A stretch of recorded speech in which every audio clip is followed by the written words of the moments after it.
Hola, hola a todos. Bienvenidos de nuevo a esta serie de podcast o podcast, como le decimos acá a los exiliados, en los que estamos hablando acerca de las relaciones que hicieron historia entre Colombia y los Estados Unidos.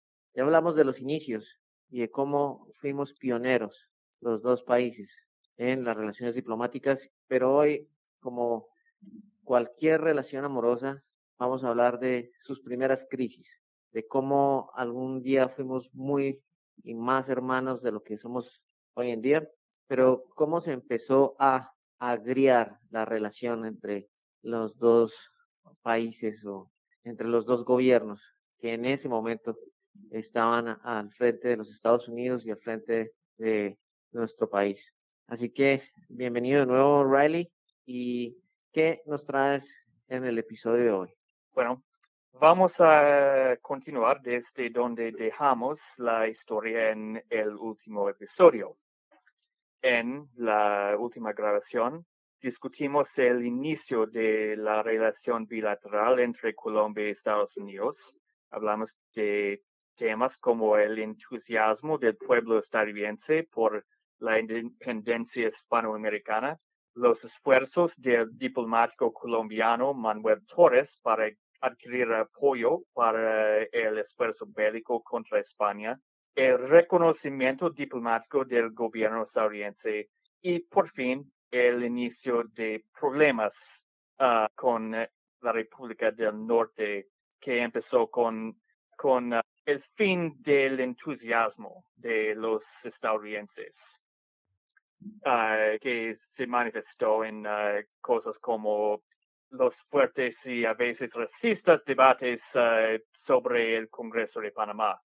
Y como eso resultó en un duelo entre un senador y el secretario de Estado. Pues entonces hoy vamos a continuar con los problemas. De cierta manera les va a parecer familiar.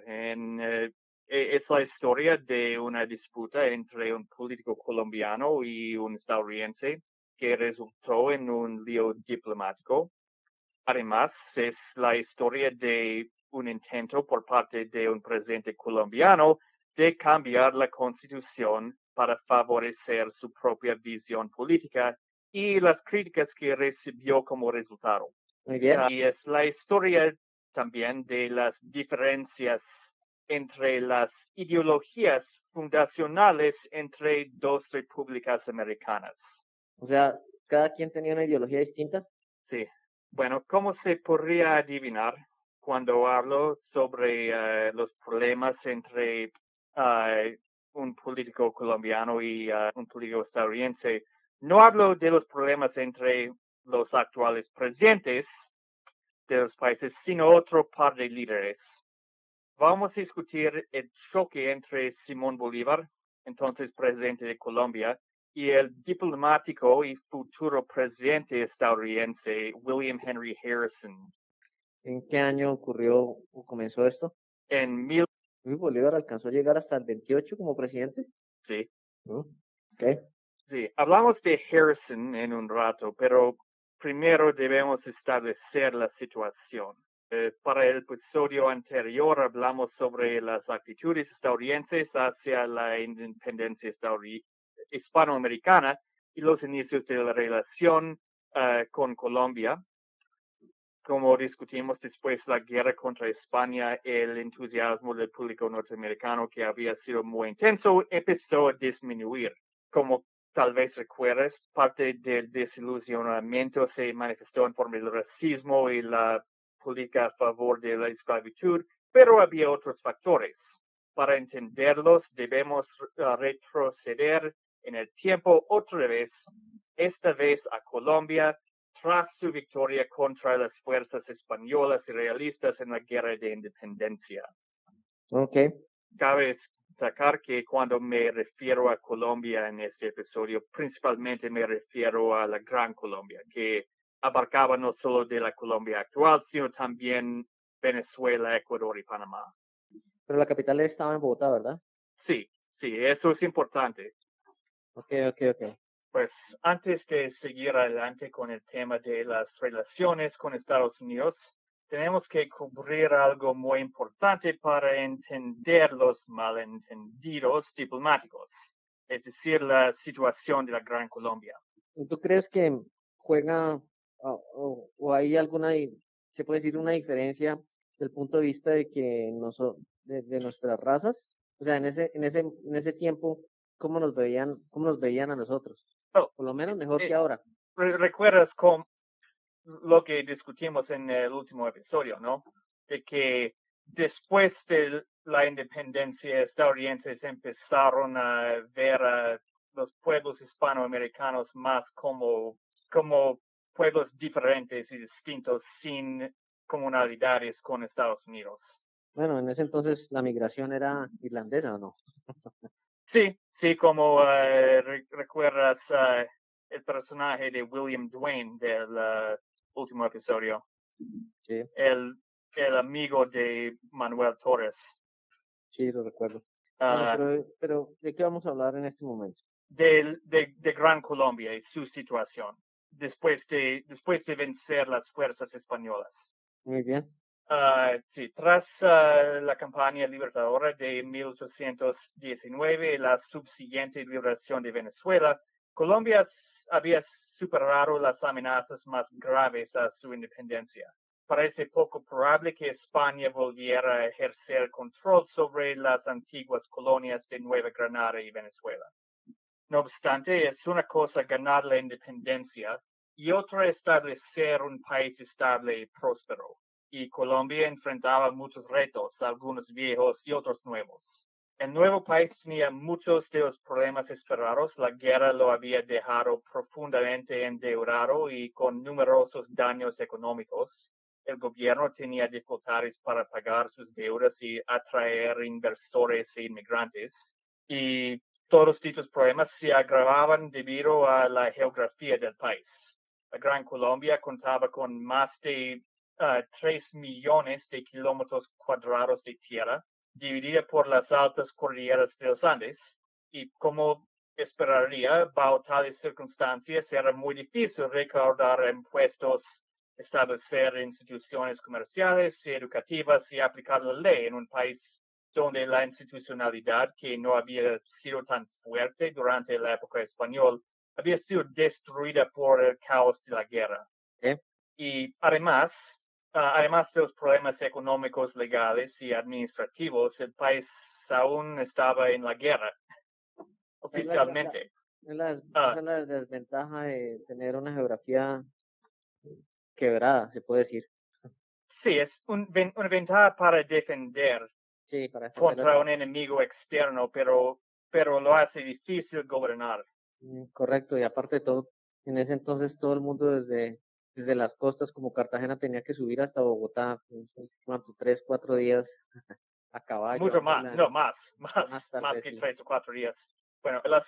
Bueno, las amenazas la seguridad nacional eran abundantes en lugares como Cuba y Puerto Rico que quedaban bajo el dominio español, y en Perú, donde prevalecía la simpatía realista y el gobierno independiente establecido por José de San Martín carecía de fuerza y apoyo popular.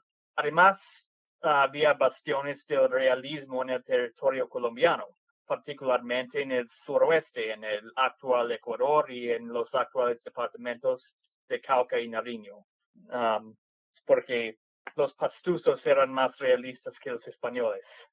Es increíble de pensar, pero pues obviamente a nosotros siempre nos han dicho que éramos supremamente oprimidos, pero si uno no se pone a pensar, por ejemplo, Perú está muy de acuerdo con la corona española, con el virreinato. Sí, por lo tanto, personas como Bolívar lo percibían como una amenaza a Colombia. ¿Amenaza para quién? Para Colombia. Él y otros creían que la mejor estrategia para asegurar la independencia era liberar tantos países como posible y eliminar la presencia española en Sudamérica. Bueno, pero era casi prácticamente lo mismo que ustedes deseaban, ¿o no? A ustedes era prácticamente lo mismo que ustedes querían, eliminar la influencia española en todas partes, en Cuba, en Jamaica. ¿Quién estaba en Jamaica? Los británicos. Los británicos. Y en Filipinas también, ¿no fue? Filipinas era una colonia española en esa época. Okay. Sí, igual como Cuba y Puerto Rico. Bueno, como discutimos en el último episodio, había la posibilidad de una invasión colombiana a Cuba, algo que preocupaba mucho al gobierno. También el ejército colombiano liberó a Perú. La invasión de Cuba nunca sucedió, pero el costo de las preparaciones para tal aventura, especialmente los esfuerzos por fortalecer la flota naval, una necesidad para atacar la isla, puso al gobierno colombiano más profundamente endeudado. Por nada. Pero, nosotros nos preparamos para esa invasión, Sí, compramos barcos, sí. Uf, por lo menos había iniciativa. Sí.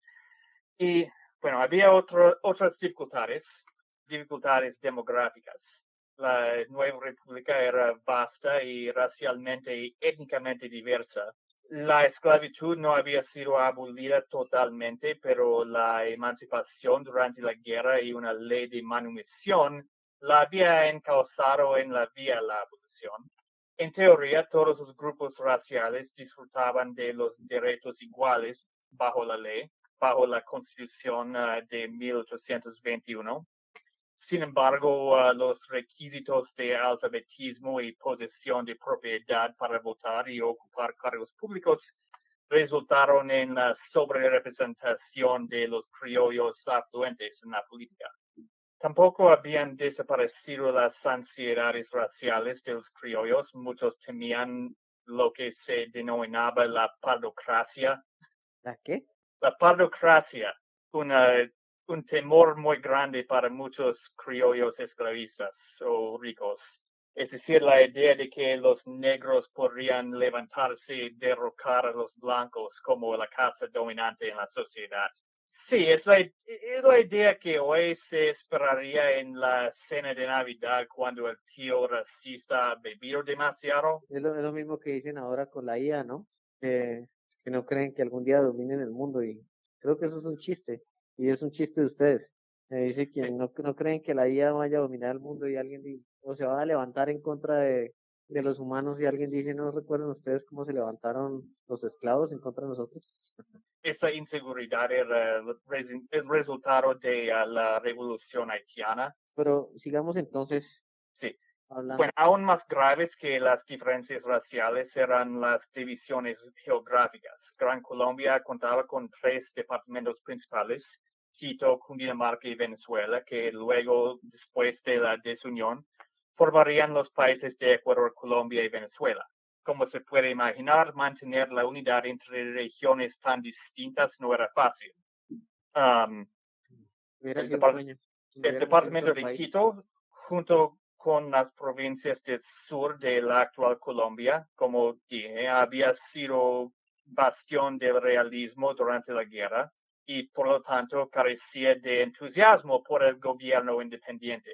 Además, sus relaciones, lazos comerciales y sociales habían sido más con Perú que con el resto de Nueva Granada. En Venezuela, el descontento era más peligroso. Para muchos venezolanos, ser gobernados desde Bogotá no fue mejor que lo que habían endurecido bajo el colonialismo español. Y eso es fácil de entender. La distancia entre Bogotá y Caracas sobre tierra es de 1,400 kilómetros Creo y que más. viajar por la ruta más corta. Y viajar entre las dos ciudades tomaba semanas en esa época antes de la transportación e infraestructura moderna. Además, los caraqueños no habían consentido a la unión nacional ni a la adoptación de la Constitución, ya que su ciudad se encontraba bajo ocupación española en ese momento. Ya, todavía, un momentico, ¿qué año estamos hablando, perdón? ¿Todavía están los españoles ahí? ¿O En 1819, con el año de la unión entre Venezuela y Nueva Granada y la creación de Colombia, con la ratificación de la Constitución de Cúcuta, Sí. O sea, pero de todas maneras me imagino que muchos españoles seguían viviendo en nuestros países, ¿o no? Así nos habíamos independizado, o sea, no era que los No, habían no, sacado. es que el ejército español ocupaba Caracas en el momento de la creación de Colombia como nación. Entonces los caraqueños no habían tenido una voz o una participación en ese proceso. Okay. Entonces estaban descontentos con pertenecer a esa unión. Bueno, el Congreso en Bogotá intentó equilibrar las facciones regionales, eligió a Bolívar, un venezolano, como presidente, y a Francisco de Paula Santander, un neogranadino, como vicepresidente.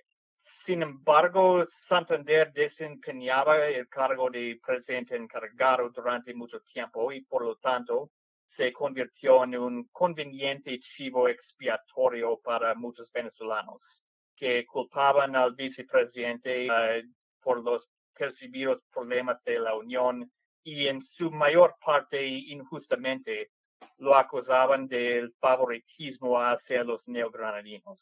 Hubo muchas quejas, por ejemplo, los venezolanos afirmaban que no recibían una cantidad justa de nombramientos a cargos nacionales. Eso no era verdad. El gobierno central nombraba a muchos venezolanos en nombre de equilibrio entre los departamentos, pero muchos de ellos los rechazaron porque no querían trasladarse a Bogotá. Okay.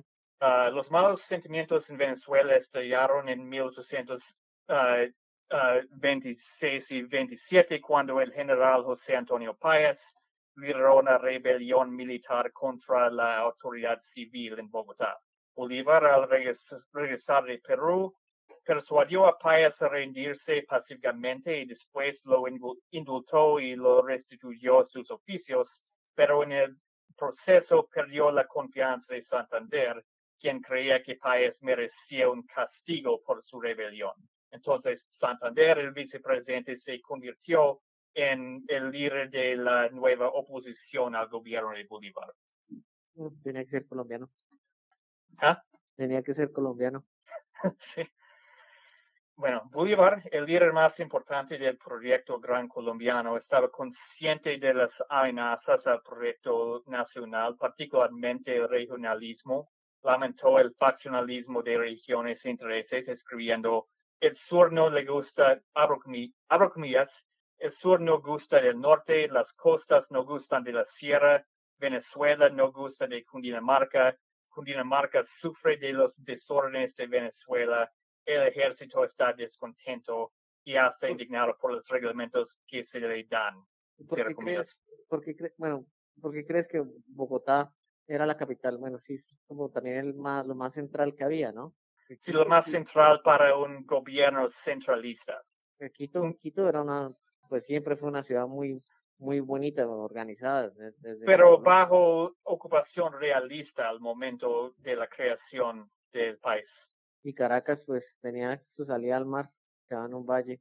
Y Caracas también está bajo ocupación española. Ahora ya entiendo por qué fue Bogotá, porque Bogotá estaba en el centro. Si nosotros hubiéramos sido un país plano como Rusia, hubiéramos sido una sola nación. Sí.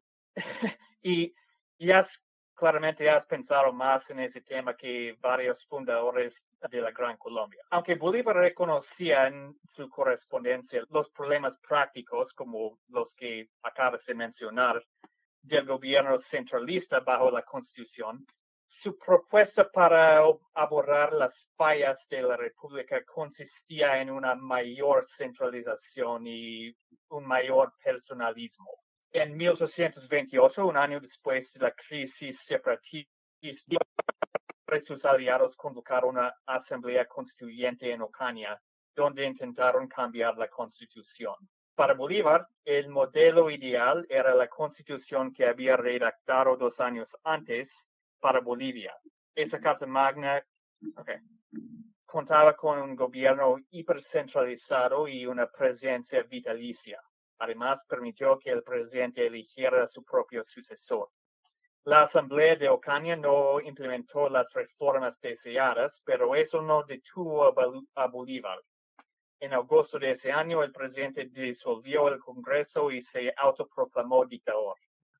Naturalmente, la oposición santanderista no aceptaba tal situación. Tras una fuerte represión del gobierno, el político resultó en la violencia.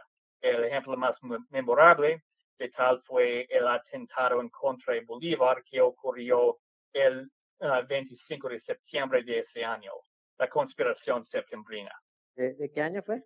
En creo que lo cogieron con los calzones abajo a Bolívar. Tuvo que escaparse porque estaba con Manolita, ¿no? Sí, escaparse por la ventana, sí. Mm. Gracias a Manuela Sáenz, sí. Ella lo salvó. Gran labor de las concubinas. Yo nunca entendí por qué no fue la esposa oficial de Bolívar. No sé. Bolívar solo casó una vez en su vida y su esposa murió creo que después de un año y nunca se casó, nunca volvió a casarse. Sí, pero bueno, hay mucho que decir sobre la conspiración septembrina, pero no tenemos tiempo suficiente y tendremos un episodio dedicado a ese tema en el futuro. Sí, me imagino. En el exterior, la noticia de la dictadura bolivariana suscitó especulaciones sobre el futuro de Colombia, mientras varios funcionarios europeos empezaron a considerar la posibilidad de que la República Suramericana pudiera convertirse en una monarquía. En los Estados Unidos, el país fuera de América Latina, en donde el entusiasmo popular por la independencia colombiana había sido más fuerte, observadores llegaron a las mismas conclusiones, pero con horror y preocupación. La misma gente que había nombrado sus hijos y municipios en honor de Bolívar empezó a dudar del compromiso del Libertador con el republicanismo. Mientras aumentaban los ataques, algunos antiguos defensores de la independencia sudamericana se esforzaban por defender la reputación de Bolívar y esto te va a encantar. En la edición de noviembre de su periódico, el editor de Literary Cadet de Providence, Rhode Island, intentó no solo negar la autoría de la Constitución de Bolivia, sino defender a Bolívar de las acusaciones de inmoralidad en su vida privada, específicamente contra los rumores de que el general estaba teniendo una aventura amorosa con una mujer casada. El editor calificó tales afirmaciones como flagrantes falsedades y cuentos bobos y despreciables. Sí, en serio, alguien defendió a Bolívar contra las afirmaciones de tener aventuras. Pero es increíble que incluso en esos tiempos también importaba, digámoslo así, la vida personal, la farándula de las personas, ¿o no? O sea, eso era comidilla de los medios, de la prensa, ¿o qué? Sí, bueno, cabe decir que a alguien le importaba. Ahora se sabe que Bolívar tenía al menos 37 mujeres. Y no vivió una larga vida. Él murió a los 47 años. Wow, ya que tuvo una buena vida. Imagínate, o sea, ¿cómo es posible que se haya dedicado a la guerra y al sexo? Siguiendo adelante. Bolívar no era monarquista, pero cabe decir que su versión del republicanismo no coincidía con la que se promovía en Estados Unidos. Y aquí tenemos que discutir un poco la ideología de Bolívar y sus pensamientos sobre los Estados Unidos. Andrés, como colombiano y estudiante de política, ¿cuál es tu comprensión del concepto de bolivarianismo? Bolivarianismo como ideología. Sí, como política. ideología. Pues no sé, me imagino que él recurría pues él tenía un ideario libertario y quería la integración de muchos países y sobre todo me imagino que era la lucha en contra de las potencias, bueno, en el caso de España. En el caso de España, sí, pero la realidad es mucho más compleja. Hay debates sobre las verdaderas ideas de Bolívar. En esta labor, la politización de su legado no ha ayudado. De hecho, que tantas tendencias distintas lo hayan reclamado es un testamento a las aparentes contradicciones de su ideología. Porque si tantos movimientos y partidos políticos lo han reclamado, de izquierda, de derecha, democracias y dictaduras, todos. Sí, me imagino. Sí. Quizás el elemento más constante de la ideología bolivariana era su insistencia en crear un gobierno fuerte y centralizado, con un ejecutivo empoderado, con el objetivo de asegurar la unidad y el orden público, para evitar lo que él consideraba los malos de, en sus palabras, despotismo y anarquía, que en su vista había condenado a otros experimentos en el republicanismo a la ruina, como por ejemplo la Revolución Francesa. Sus experiencias durante la guerra le habían dejado escéptico ante los gobiernos federales y descentralizados. Había visto los fracasos de repúblicas federales como la Primera República de Venezuela y las Provincias Unidas de Nueva Granada. Pero, a ver un momento, él era más centralista o era, Sí, más centralista. y Santander, pues, era más federalista o él simplemente Santander era más liberal, más a favor del federalismo o al menos de la descentralización. Okay. Sí. Bueno, Bolívar había visto los fracasos de la Primera República de Venezuela y Provincias Unidas de Nueva Granada, cuyos gobiernos habían luchado por reclutar tropas, obtener recursos, lidiar con divisiones internas y mantener la confianza de la ciudadanía. Aunque curiosamente durante la guerra civil entre los federalistas y centralistas de Nueva Granada, Bolívar se mantuvo leal al gobierno de las Provincias Unidas, aunque compartía la ideología del bando contrario, los centralistas en Cundinamarca. Pero, o sea, de cierta manera, económicamente hablando, las provincias no sufrían. O sea, me imagino que el problema era los impuestos, lo mismo que había pasado con los españoles. Es complejo, pero debemos explicar un poco más por qué a Bolívar no le gustaba el federalismo. En sus palabras, el federalismo no era más que la anarquía regularizada y se necesitaba un mano más firme para asegurar la libertad y seguridad de los países que había liberado. Tiene que quedar perfectamente claro que la actitud de Bolívar hacia Estados Unidos, un gobierno federal, no era hostil. Repetidamente expresaba su admiración por el éxito de la República Norteamericana y por los logros de su generación fundacional. Como joven, a su regreso de Europa, visitó varias ciudades estadounidenses. Y en Estados Unidos, ¿ustedes nunca fueron centralistas? No, nunca. O sea, el momento de la independencia de los Estados Unidos eran 13 colonias las primeras. Sí, 13 colonias británicas. Y después fue que se empezaron unidas solo para luchar la guerra por la independencia. Y después teníamos brevemente los artículos de confederación que creó una confederación muy débil entre los estados y eso fue reemplazado por la actual constitución de 1700. Pero ellos, ¿por qué les dicen los padres fundadores? Porque fundaron el país. No, sí, pero es la segunda constitución, ¿no? Es la única constitución. Bueno, supongo que se podría considerar los artículos de confederación como una clase de constitución, pero en realidad bajo los artículos Estados Unidos no era un verdadero país.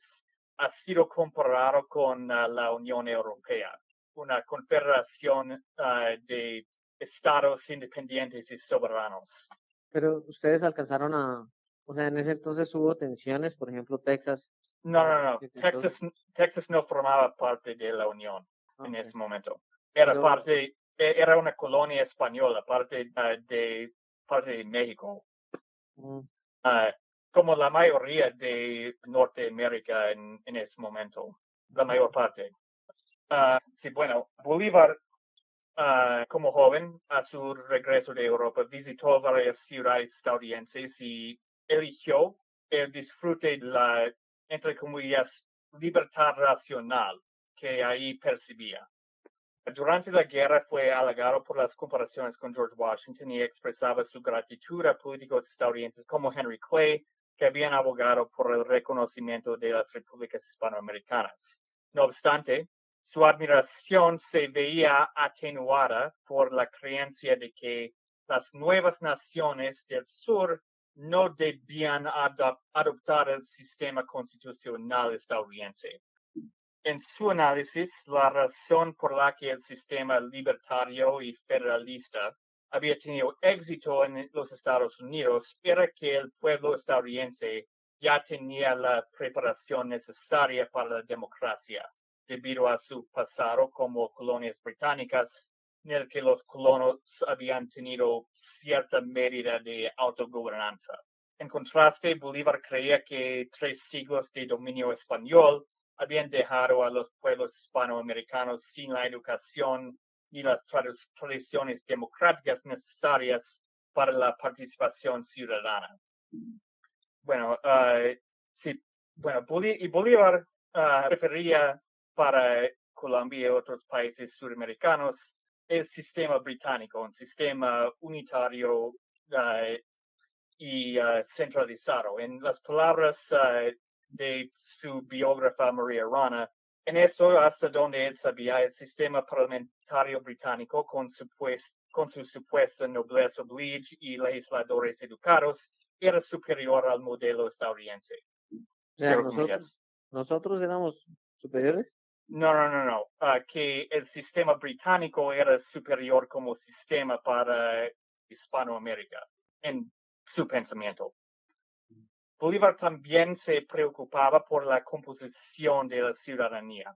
Todas las repúblicas liberadas por él, en particular la Gran Colombia, eran grandes en términos geográficos, con poblaciones racialmente, culturalmente y económicamente diversas.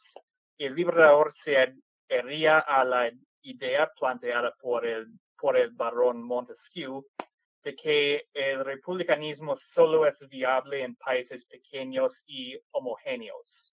Según las enseñanzas de Montesquieu, la monarquía era el sistema ideal para las poblaciones grandes y diversas.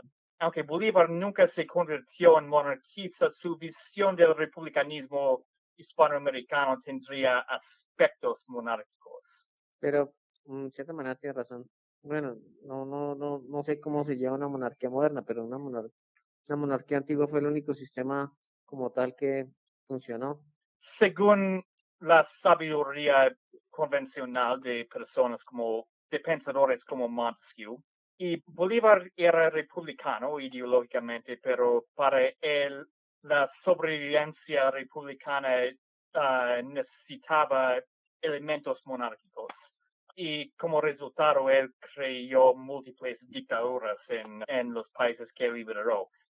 Una dictadura que desde su punto de vista era para preservar el republicanismo y crear una institucionalidad. Su biógrafo John Lynch describe tal modo de pensar así. Su dictadura, sin embargo, no era caudillismo. Su régimen fue menos personal y más institucional, preocupado por desarrollar e implementar políticas, no solo por administrar una clientela. Su intención era concentrar la autoridad como objetivo de defender y propagar la revolución. Cierro comillas.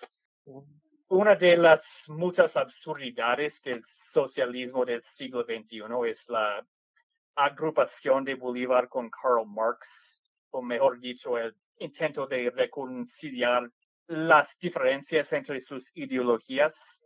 Marx detestaba a Bolívar y probablemente Bolívar habría detestado a Marx si hubiera vivido lo suficiente para saber quién era. No obstante, hay un elemento común en sus pensamientos, la idea de una dictadura revolucionaria. para asegurar la supervivencia del nuevo régimen y proveer estabilidad y protección contra las fuerzas contrarrevolucionarias. Un dictador del proletariado para el proletariado. en el caso de Marx, y una dictadura republicana en el de Bolívar. Sí, pero son dos sistemas de gobierno interesantes de todas maneras. Sí, bueno, la meta de Bolívar era crear una institucionalidad republicana para que eventualmente el pueblo pudiera contar con un sistema más liberal y participativo, y como el de Estados Unidos. Y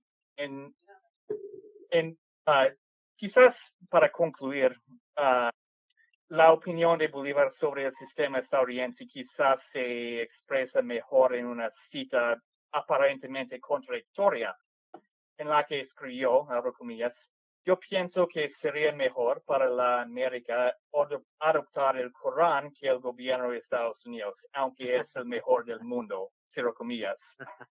Sí, es curioso, dijo que era el mejor del mundo, pero no quería adoptarlo. Pero prefería el Corán. Sí. Ok, bueno, es muy interesante todo esto, pero vamos a seguir más adelante en estas enseñanzas del tío Riley. Gracias y nos vemos más tarde. Muy bien, y estamos de vuelta con Raleigh Duckworth. Recordemos a nuestros oyentes que estábamos rememorando lo que fue la transición de Simón Bolívar, el Libertador, a su época republicana, las tensiones que sufrió dentro de su mismo gobierno y, por ende, cómo lo percibieron los Estados Unidos en ese momento de su historia. Así que, Riley, por favor, adelante. Vale. Las ideas y justificaciones de Bolívar no les importaban a los observadores y críticos estadounidenses. Durante este periodo, Buford Watts, el encargado de negocios estadounidense en Bogotá, escribió una serie de cartas a sus superiores en Washington sobre la situación en Colombia. Expresó sus preocupaciones sobre las tendencias autocráticas del gobierno, la posibilidad de disolución de la unión entre Cundinamarca y Venezuela, pero no se detuvo ahí. También escribió cartas a Bolívar, a Santander y al secretario de Relaciones Exteriores, José Manuel Restrepo, sobre las formas correctas de mantener el republicanismo y la unidad nacional. Aunque las intenciones de Watts eran buenas, los funcionarios colombianos no apreciaban la injerencia de un diplomático extranjero en sus asuntos internos. Restrepo entonces le advirtió que iba a exigir una explicación al gobierno estadounidense por tal conducto. Pero Henry Clay, el secretario de Estado, aparentemente compartía las preocupaciones de Watts, que las expresó en una carta dirigida a Bolívar en octubre él dijo, ¿qué? No, sí. Él dijo, señor, el interés que inspiraron en este país las arduas luchas de América del Sur surgió principalmente en la esperanza de que, junto con su independencia, se establecieron instituciones libres que aseguraron todas las bendiciones de la libertad civil. Seguimos expresando ansiosamente la consecución de esa meta. Somos conscientes de que grandes dificultades se le oponen, entre las que se destaca que la deriva de la existencia de una gran fuerza militar creada con el propósito de resistir el poder de España, los ejércitos permanentes organizados con las intenciones más patrióticas son instrumentos peligrosos. También expresó otras preocupaciones sobre el autoritarismo aparente del Estado colombiano y dijo a Bolívar personalmente, no puede permitirme creer que su excelencia abandonara el brillante y glorioso camino que claramente se extiende ante usted por el sangriento camino que pasa por encima de las libertades de la especie humana, por donde una vulgar multitud de tiranos y déspotas militares ha pasado tantas veces. No digo que su excelencia dará a su debido tiempo a Colombia y al mundo una explicación satisfactoria sobre las partes de su conducta pública que han despertado desconfianza. O sea, en ese momento existía el miedo de que Bolívar cayera en una monarquía como tal, ¿o qué? Sí, una monarquía o un despotismo.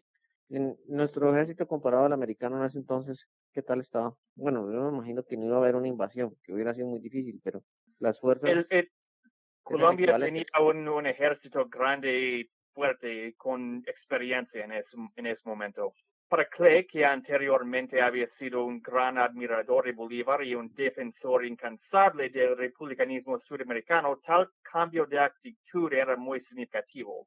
Pero los sentimientos de Clay y Watts palidecerían en comparación con lo que vendría después.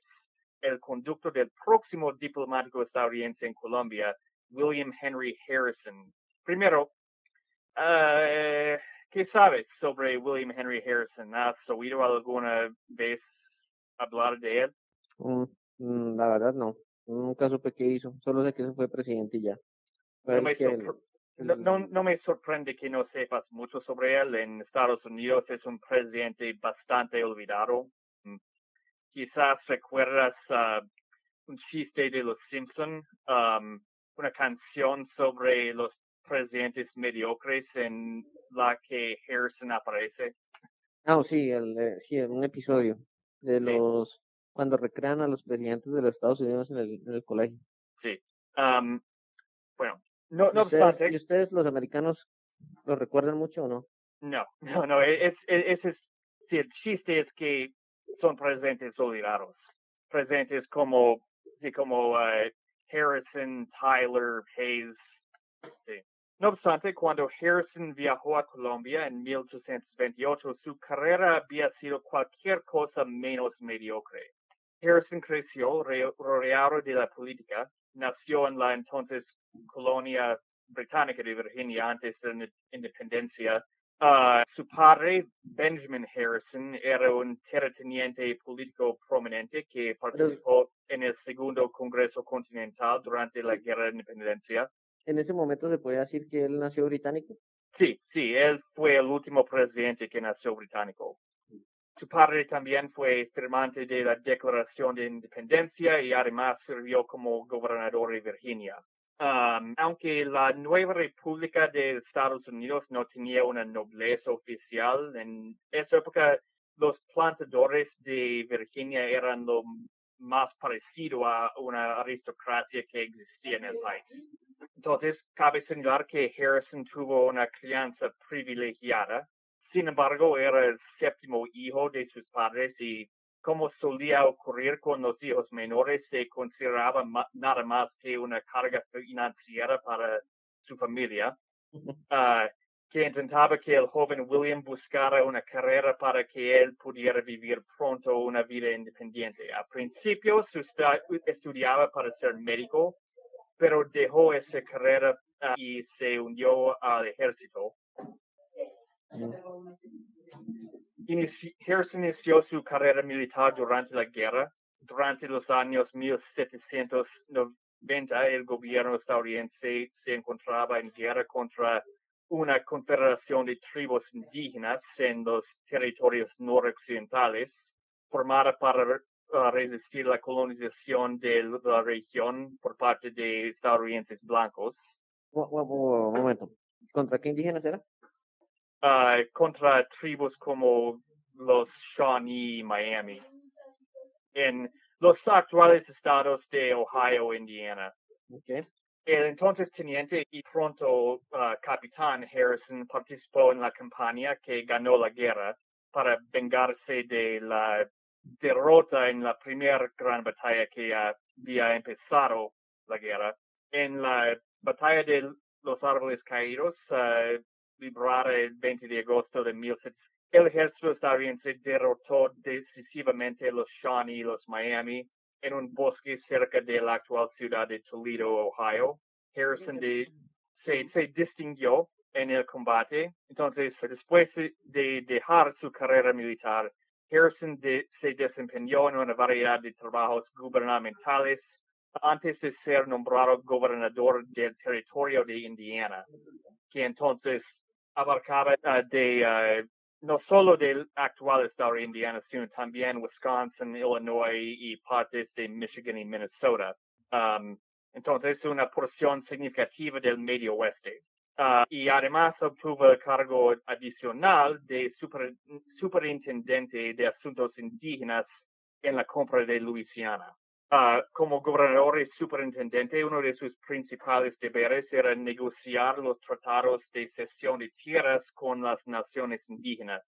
Oficiales federales en el oeste recurrían con frecuencia a engaños y otros métodos deshonestos en sus tratos con esos pueblos, y Harrison no fue la excepción. Un ejemplo de ello ocurrió en 1804, cuando Harrison presidió la firma del cuestionado Tratado de San Luis, en el que los líderes de las tribus Sauk y Fox acordaron vender más de 20 millones de hectáreas de su tierra en los actuales estados de Wisconsin, Illinois y Missouri. Los Sauk y Fox vendieron sus tierras en este cuestionado tratado. ¿Y por qué era cuestionado? Primero, porque los jefes que firmaron el tratado no tenían la autorización de sus consejos tribales para vender tierra. Sin esa, la venta no podía considerarse legítima. Además, es posible que Harrison los haya engañado y que no hayan sabido lo que estaban firmando. Halcón Negro, un guerrero Sauk que luego peleó una guerra contra el gobierno, fue más allá al afirmar que los oficiales gubernamentales los embriagaron antes de la firma. Ese incidente amplió la carrera de Harrison mientras a la vez solidificó su reputación de ambición y falta de escrúpulos. Su prominencia creció durante la Guerra Anglo-Estadounidense de 1812, cuando se alistó de nuevo en el ejército y comandó fuerzas militares en el noroeste contra los británicos y sus aliados indígenas, entre ellos el reconocido guerrero Shawnee Tecumseh. Y Harrison tuvo grandes éxitos. En octubre de 1813, Harrison y su ejército retomaron Detroit, que los británicos habían tomado el año anterior. Persiguiendo a sus adversarios, cruzó la frontera hacia Canadá, donde los soldados británicos y los guerreros de Tecumseh libraron su último combate. En ese enfrentamiento, la batalla de Támesis, Tecumseh murió y la Confederación Indígena fue derrotada definitivamente. Esa victoria abrió efectivamente la región de los Grandes Lagos a la colonización blanca y convirtió a Harrison en un héroe nacional. ¿Y eso lo lanzó la presidencia? En el futuro sería su logro más famoso. Haber derrotado a la resistencia indígena en el oeste. ¿Qué? Después de una breve retirada de la vida privada, Harrison se presentó como candidato al Congreso. Fue elegido para la Cámara de Representantes en 1816 y para el Senado en 1824, con un breve periodo intermedio como miembro de la legislatura estatal de Ohio. Su desempeño en el Congreso fue en su mayoría mediocre y sin gran distinción. Sobre la cuestión cada vez más polarizadora de la expansión de la esclavitud, demostró ser inconsistente. Eso no nos debe sorprender, dado que Harrison era un sureño de una familia esclavista, pero representaba un estado del norte donde la esclavitud fue prohibida.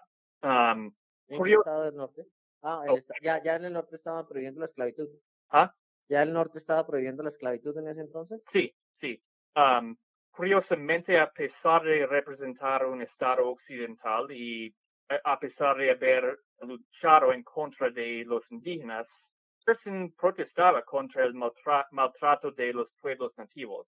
En 1818 votó a favor de censurar al general Andrew Jackson por haber ahorcado sin juicio a 2 jefes semínolas durante su invasión de Florida. Fue un desaire que Jackson jamás olvidaría. A pesar de su éxito, Harrison enfrentaba problemas tanto en su vida profesional como en su vida personal. como era de esperar de un miembro de la clase de plantadores de Virginia, vivía más allá de sus posibilidades y acumulaba deudas enormes. Estos problemas se vieron agravados por emprendimientos fracasados y por las exigencias de cuidar a su numerosa familia. Un problema especial, ya que sus hijos también fracasaron como empresarios y él se sentía obligado a ayudarlos con sus deudas. Debido a tales problemas, Harrison siempre estaba a la búsqueda de cargos más lucrativos. Constantemente presionaba al gobierno de John Quincy Adams para obtener una posición en la rama ejecutiva. El presidente se quejó del senador en su diario. Adams dijo, entre comillas, la sed de esta persona por los cargos. Hola a todos. Bienvenidos de nuevo a esta serie de podcast o puescas, como le decimos acá a los exiliados, en los que estamos hablando acerca de las relaciones que hicieron historia entre Colombia y los Estados Unidos. Ya hablamos de los inicios y de cómo fuimos pioneros los dos países en las relaciones diplomáticas, pero hoy, como cualquier relación amorosa, vamos a hablar de sus primeras crisis, de cómo algún día fuimos muy y más hermanos de lo que somos hoy en día, pero cómo se empezó a agriar la relación entre los dos países o entre los dos gobiernos que en ese momento estaban al frente de los Estados Unidos y al frente de nuestro país.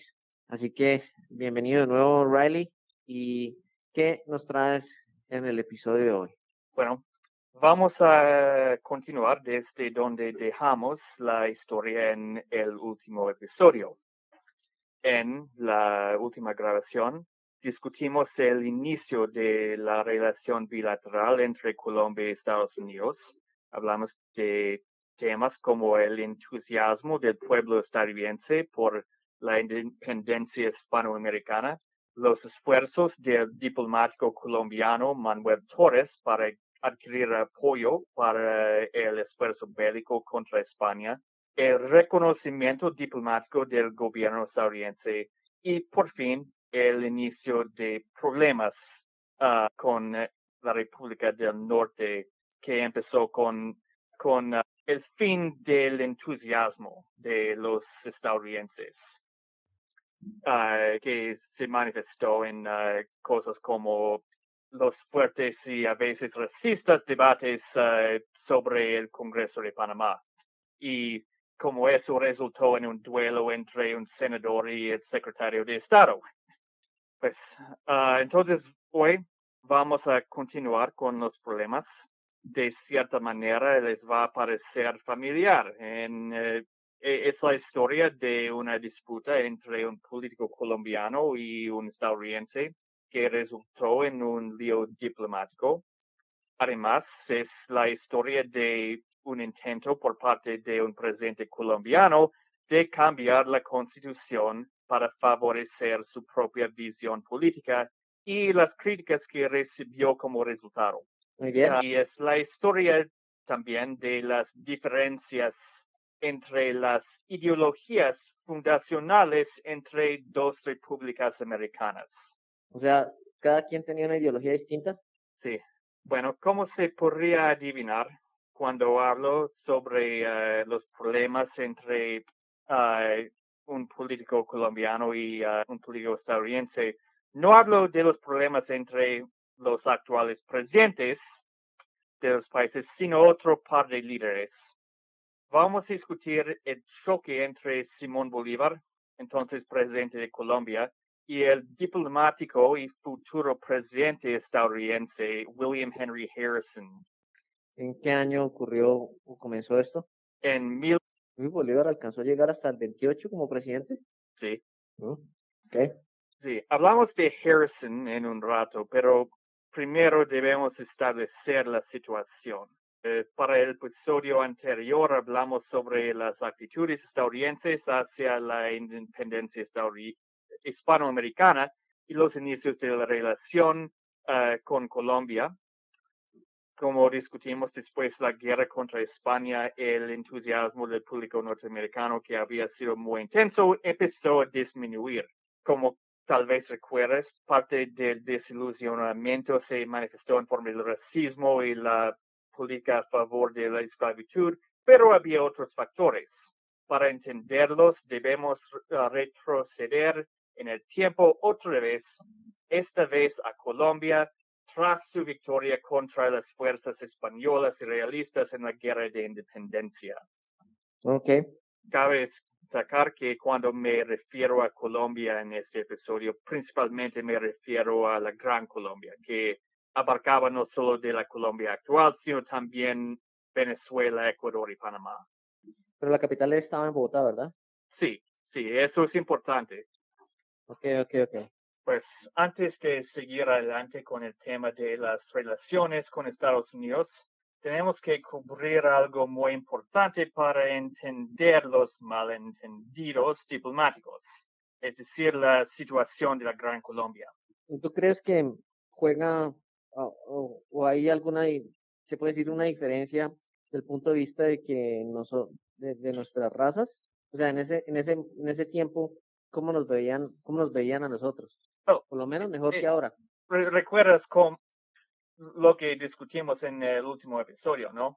De que después de la independencia estadounidenses empezaron a ver a los pueblos hispanoamericanos más como pueblos diferentes y distintos sin comunalidades con Estados Unidos. Bueno, en ese entonces la migración era irlandesa, ¿o no? Sí, como recuerdas el personaje de William Duane del último episodio. Sí. El amigo de Manuel Torres. Sí, lo recuerdo. Bueno, pero ¿de qué vamos a hablar en este momento? De Gran Colombia y su situación después de vencer las fuerzas españolas. Muy bien. Sí, tras la campaña libertadora de 1819 y la subsiguiente liberación de Venezuela, Colombia había superado las amenazas más graves a su independencia. Parece poco probable que España volviera a ejercer control sobre las antiguas colonias de Nueva Granada y Venezuela. No obstante, es una cosa ganar la independencia y otra establecer un país estable y próspero. Y Colombia enfrentaba muchos retos, algunos viejos y otros nuevos. El nuevo país tenía muchos de los problemas esperados. La guerra lo había dejado profundamente endeudado y con numerosos daños económicos. El gobierno tenía dificultades para pagar sus deudas y atraer inversores e inmigrantes. Y todos estos problemas se agravaban debido a la geografía del país. La Gran Colombia contaba con más de 3 millones de kilómetros cuadrados de tierra, dividida por las altas cordilleras de los Andes, y como esperaría, bajo tales circunstancias era muy difícil recaudar impuestos, establecer instituciones comerciales y educativas y aplicar la ley en un país donde la institucionalidad, que no había sido tan fuerte durante la época española, había sido destruida por el caos de la guerra. Y además de los problemas económicos, legales y administrativos, el país aún estaba en la guerra, oficialmente. Esa es la desventaja de tener una geografía quebrada, se puede decir. Sí, es una ventaja para defender contra un enemigo externo, pero lo hace difícil gobernar. Correcto, y aparte de todo, en ese entonces todo el mundo desde las costas como Cartagena tenía que subir hasta Bogotá, ¿cuánto? 3, 4 días a caballo. Mucho más, no, más que 3 o 4 días. Bueno, las amenazas eran a la seguridad nacional eran abundantes en lugares como Cuba y Puerto Rico, que quedaban bajo el dominio español, y en Perú, donde prevalecía la simpatía realista y el gobierno independiente establecido por José de San Martín carecía de fuerza y apoyo popular. Además, había bastiones del realismo en el territorio colombiano, particularmente en el suroeste, en el actual Ecuador y en los actuales departamentos de Cauca y Nariño. Porque los pastusos eran más realistas que los españoles. Es increíble de pensar, pero pues obviamente a nosotros siempre nos han dicho que éramos supremamente oprimidos, pero si uno se pone a pensar, por ejemplo, Perú está muy de acuerdo con la corona española, con el virreinato. Sí, por lo tanto, personas como Bolívar lo percibían como una amenaza a Colombia. ¿Amenaza para quién? Para Colombia. Él y otros creían que la mejor estrategia para asegurar la independencia era liberar tantos países como posible y eliminar la presencia española en Sudamérica. Bueno, pero era casi prácticamente lo mismo que ustedes deseaban, ¿o no? A ustedes era prácticamente lo mismo que ustedes querían, eliminar la influencia española en todas partes, en Cuba, en Jamaica. ¿Quién estaba en Jamaica? Los británicos. Los británicos. Y en Filipinas también, ¿no fue? Filipinas era una colonia española en esa época. Okay.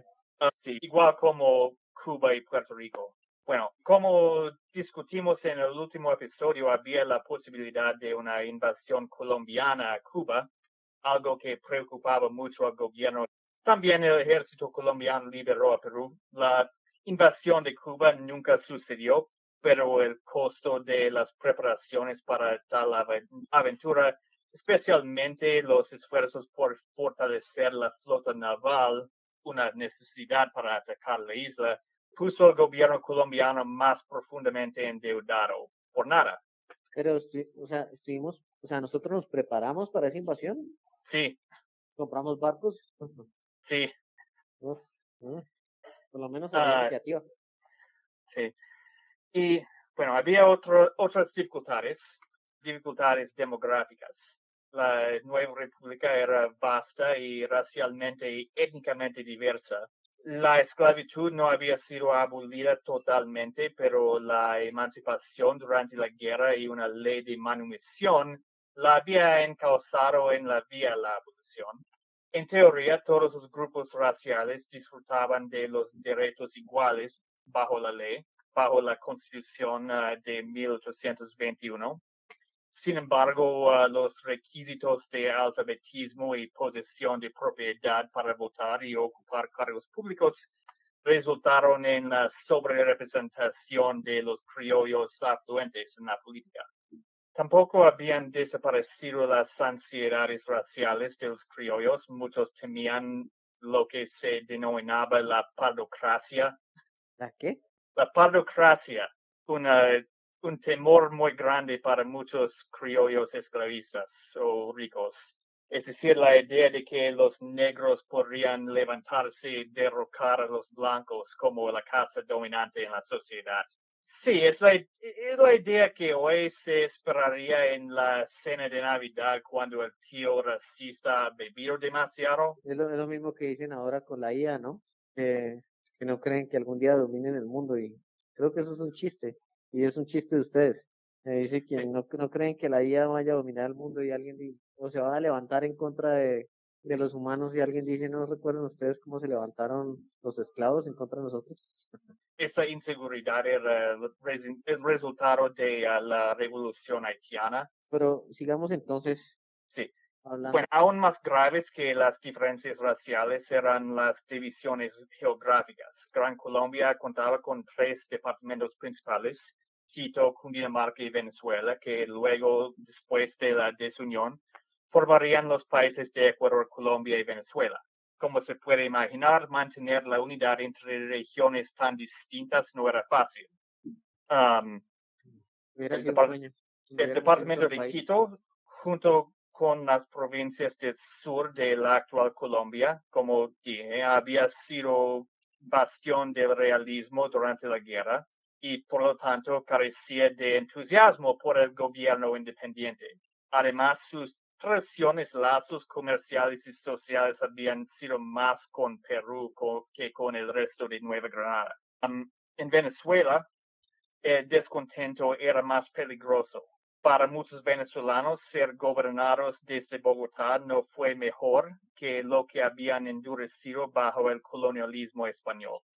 Y eso es fácil de entender. La distancia entre Bogotá y Caracas sobre tierra es de 1,400 kilómetros Creo y que más. viajar por la ruta más corta. Y viajar entre las dos ciudades tomaba semanas en esa época antes de la transportación e infraestructura moderna. Además, los caraqueños no habían consentido a la unión nacional ni a la adoptación de la Constitución, ya que su ciudad se encontraba bajo ocupación española en ese momento.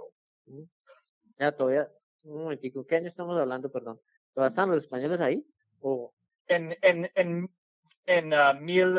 1819, con el año de la unión entre Venezuela y Nueva Granada y la creación de Colombia, y con la ratificación de la Constitución de Cúcuta?